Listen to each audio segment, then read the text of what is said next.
என்ன ப்ரோ வாயை பொழந்த மேனிக்கு இருக்கிறீங்க? என்ன ஆச்சு? என்ன எல்லாம் நம்ம சூர்யா சார் சொன்னார்ல, கங்குவ படத்தை பார்த்தா வாயை பொழந்துட்டு இருப்பீங்கன்னு. அதோட எஃபெக்ட் தான், வேற ஒன்றும் இல்லை. ஃபர்ஸ்ட் 30 மினிட்ஸு படத்தை எப்படி நகர்த்துறதுன்னு தெரியாமல் ரொம்ப ஸ்ட்ரகிள் பண்ணார் சித்த சிவா. ஸ்க்ரீன் பிளே வந்து very very poor in writing. Yogi Babu red ink Kingsley பண்ணுற காமெண்ட்லாம் சுத்தமாக கனெக்ட் ஆகலை, சுத்தமாக சிரிப்பு வரல. ஆக்டர் வந்து ப்ரெசண்ட்டையும் பாஸ்ட்டையும் கனெக்ட் பண்ணுறதுல ரொம்ப ஸ்ட்ரகிள் பண்ணியிருக்காரு.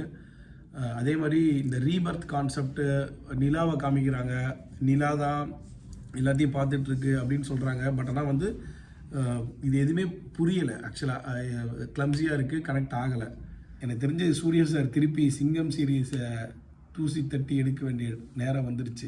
எக்ஸாக்டாக சொல்லப்போனால் என்ன சொல்ல வராரு, என்ன கன்வே பண்ண வராருன்னே தெரியல. இந்த படம் பார்த்து லேயர் லேயராக பிரித்து ரிவ்யூ பண்ணுவாங்கள்ல, அவங்க யாராவது படத்தை பார்த்து கொஞ்சம் இது என்ன கான்செப்டில் இருக்குன்னு சொன்னீங்கன்னா நாங்களும் பார்த்து தெரிஞ்சுப்போம்.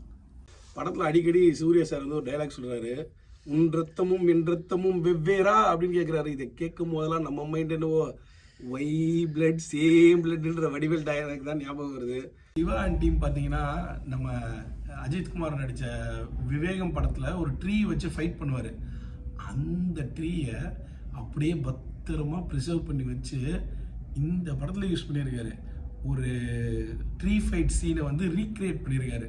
ரோலக்ஸ் மாதிரி கிளைமேக்ஸில், சார் ரோலக்ஸ் மாதிரி உங்களுக்கு ஒரு கேரக்டர் அப்படின்னு சொல்லி சூர்யாவோட தம்பியை எடுத்து நடுரோட்டில் விட்டுருக்காரு நம்ம டைரக்டர். விவேகம் மாதிரி ஸ்டைலிஷாக, ஏழாம் அறிவு மாதிரி scifi plus Game of Thrones அங்கங்கே தெளித்து கொஞ்சம் பீரியட் போர்ஷன் ஆட் பண்ணால் அதுதான் இந்த கங்குவா. கொடுத்த $25 சிவா அண்ட் டீம் சிறப்பாக செஞ்சு விட்ருக்காங்க.